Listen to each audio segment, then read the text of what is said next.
Welcome back to Black News Tonight.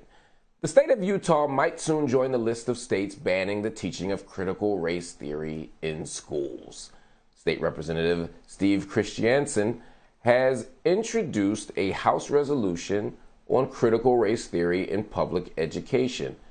The resolution 901 argues that some concepts contained in critical race theory degrade important societal values, and it proposes that no curriculum in the state include concepts that promote one race is inherently superior or inferior to another race, or that an individual's moral character is determined by race. Representative Christiansen says that while preparing the resolution, he based his findings on his many discussions with concerned parents.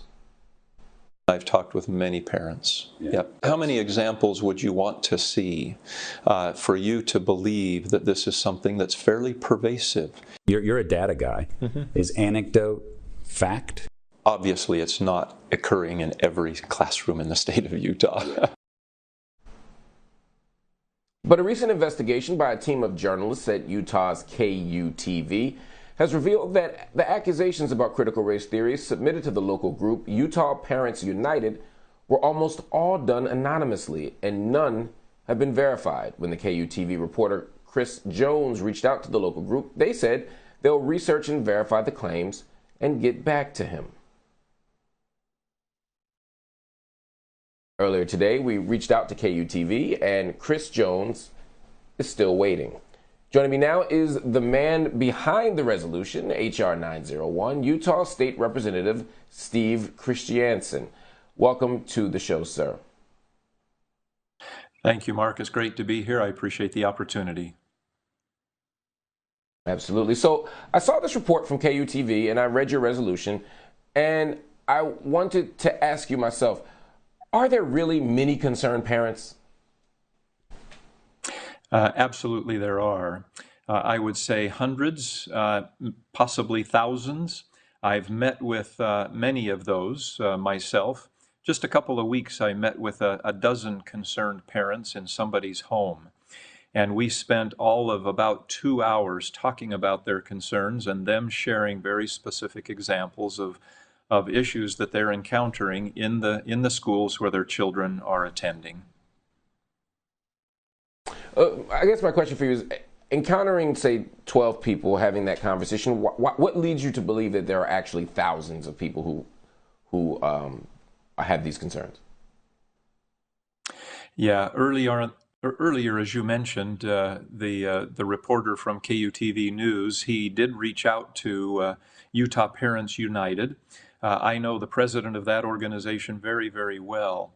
They were reaching out to their members. There are about 15,000 members throughout the state, and just asking them to submit examples of the kind of divisive concepts that they're finding being taught increasingly in the schools that they attend. They received well over 100, I would say probably multiple hundreds of examples, emails from those parents. Obviously, they know the names and identifying information about those parents, but they have chosen not to make that information available, and I can understand why. So we're not talking just about a few parents, we're talking about many parents here in the state. And we're also not talking about just white parents, we're talking about black parents who are significantly concerned with the kind of information that's being taught under the guise of critical race theory. So I hope you can understand why, without names or lists, and under the shroud of anonymity, it can raise some concern for many of us. Not to say that there aren't concerns, and I'd like to actually talk about those concerns. I don't want to get too sort of caught up on whether it's 1,000 or 100 or 200, but I do want to be clear that I think part of the concern for people is that oftentimes movements on both sides of the aisle will pretend that there's a bigger push or a bigger public concern or bigger public anxiety around something than there actually is, and oftentimes anonymous reports and anonymous complaints of 500 people could actually be 5 people writing 100 times, etc. So that's part of the issue here. But you've spoken to people and they have legitimate concerns in your mind. What are their concerns?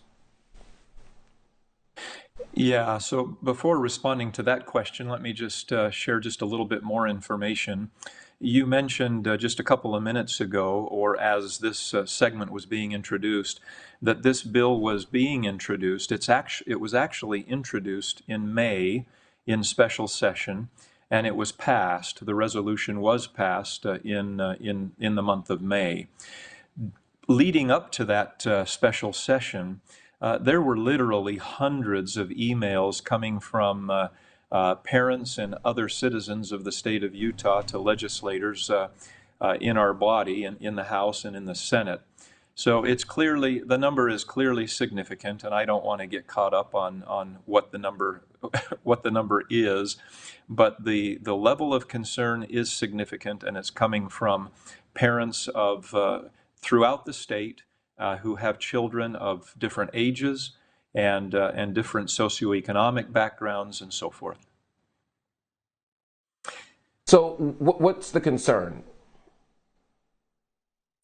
Yeah, so primarily the concern is that we as a nation have made so much progress in terms of race relations and overcoming discriminatory behavior. The concern is that the solution being proposed seems to be one that wants to take us backward rather than helping us to continue to progress and move forward. The concern is all about concepts that are divisive, that are dividing our state, our families, our communities, and ultimately our nation. Such as? And obviously that's not the kind of situation we want. And one of our wonderful presidents, Abraham Lincoln, probably said it best when he said that a nation divided against itself cannot stand. And so those are the kinds of things that we're finding being taught increasingly in schools, and we simply want to move forward. So what would be an example of a divisive concept? Well, if you think about the resolution that was passed, you referenced that resolution just a minute ago. Let me just read two or three of the quote device concepts. And I guess as I read these, I would ask you, if I don't know if you have children, but if you do, if you have children in the public school system and they attend school and they're being taught that one race is inherently superior or inferior to another race. Would you want your kids to be taught that concept? Do you believe it's true, number one, and would you want them taught that? Another of those concepts is that an individual should be discriminated against. Well, let's pause. Let's pause there, Representative, just for a moment.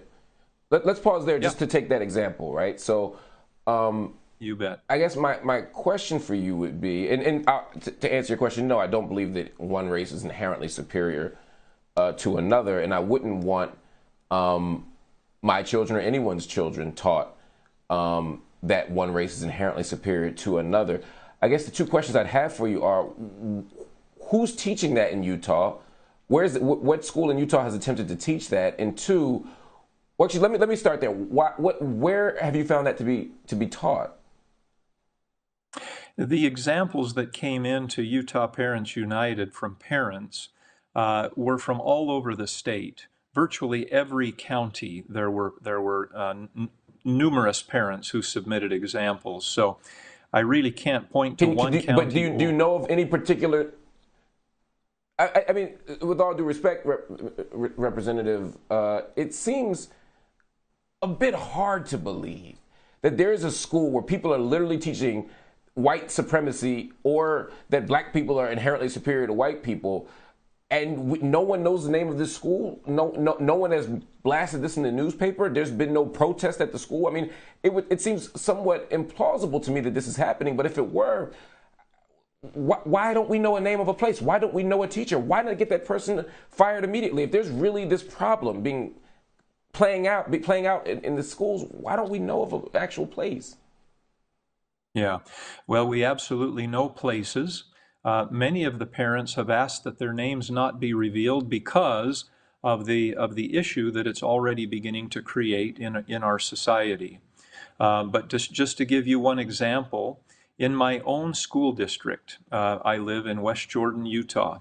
In my own school district, there was a black individual in secondary school, and that class was required to participate in, you probably know what a privilege walk is, where all of the students stand kind of in a line, and then the teacher begins to ask questions. And depending on the answer that is given, the student, if they say yes, then they take a step forward. If they say no, then they take a step back. And in this particular case, there was a 12-year-old or a 12th grade student of black ethnicity who ended up taking, in her opinion, steps back. And she felt extremely uncomfortable, very frustrated. Her parents were very insulted, very offended. And quite honestly, that's not who we are as a country. That's not who we are as a society.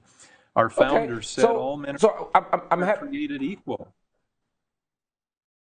Right. So I'm happy to have that conversation about privilege, but it seems like we've sort of shifted a bit, right? You made the claim that there are schools that are teaching white superiority or black superiority, that they're teaching that one race is superior to another.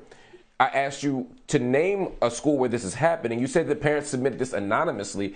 That seems odd to me, that parents are submitting this anonymously and that we don't even know the name of the school. I'm not asking even for the name of the parent, but the name of the school we don't know. And then as an example of this claim, you're pointing to people who are talking about privilege in a single high school classroom.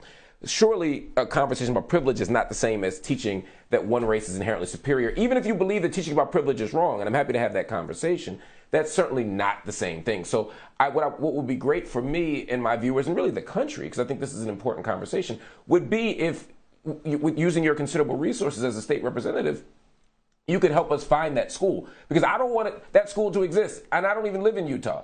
I don't want that teacher to be working if they're teaching white supremacy or the inferiority of the entire white race.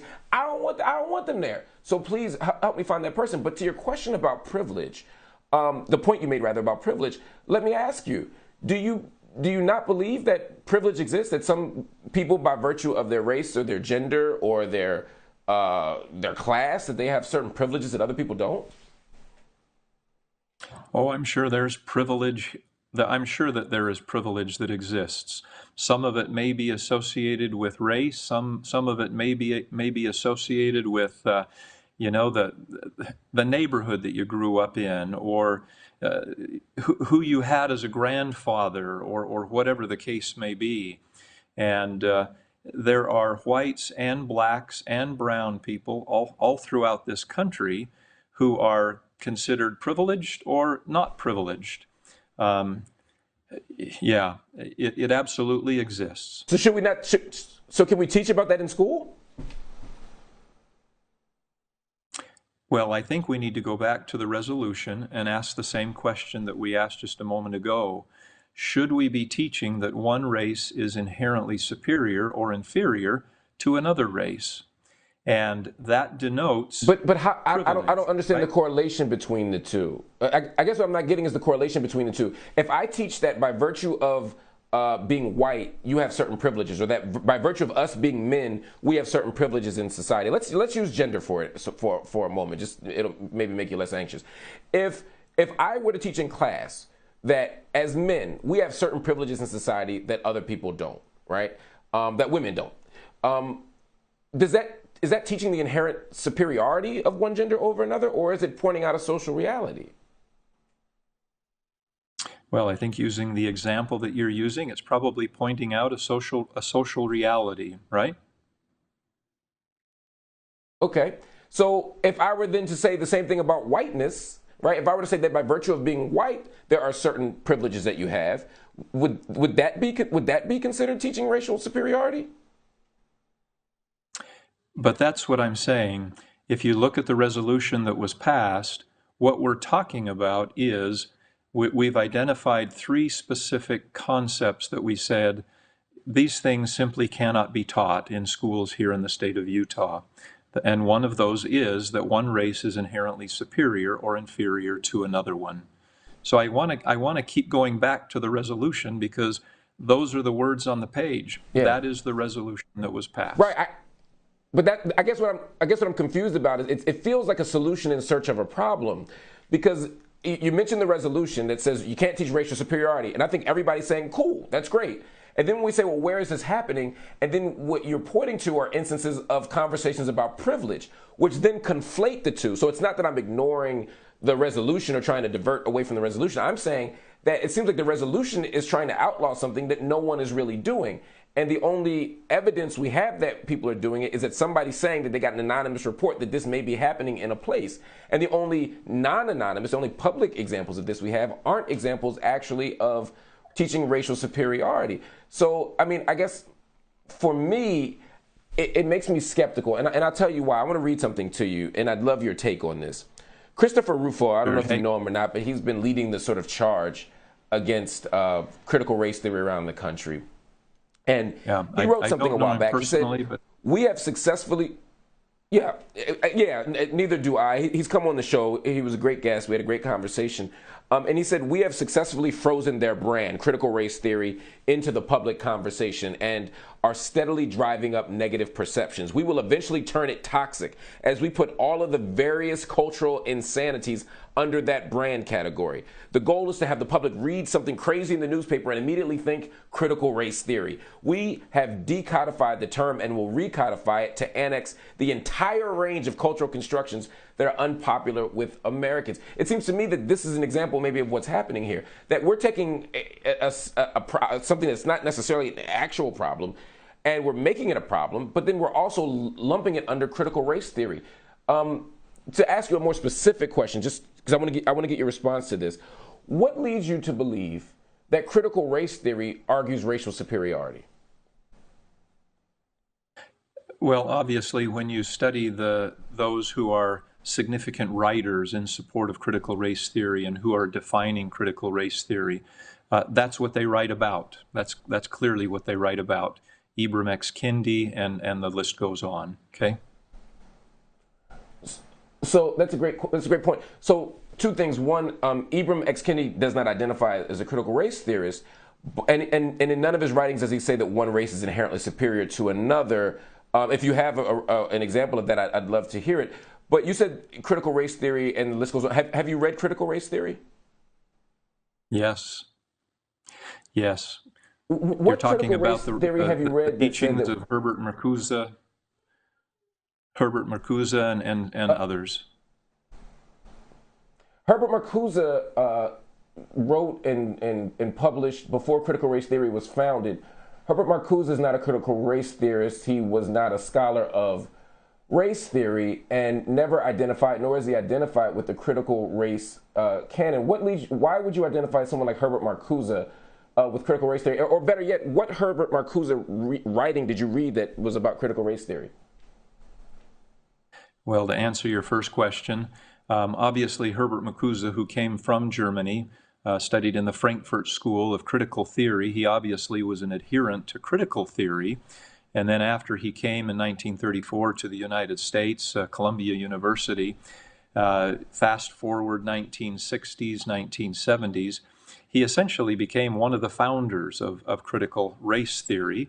One of his adherents, of course, Angela Davis, and then very, very recently, Ibram X. Kendi, just identifying Angela Davis as someone that he looks to as kind of an outspoken role model for critical race theory here in the United States. With all due respect, almost nothing that you said there was factually accurate.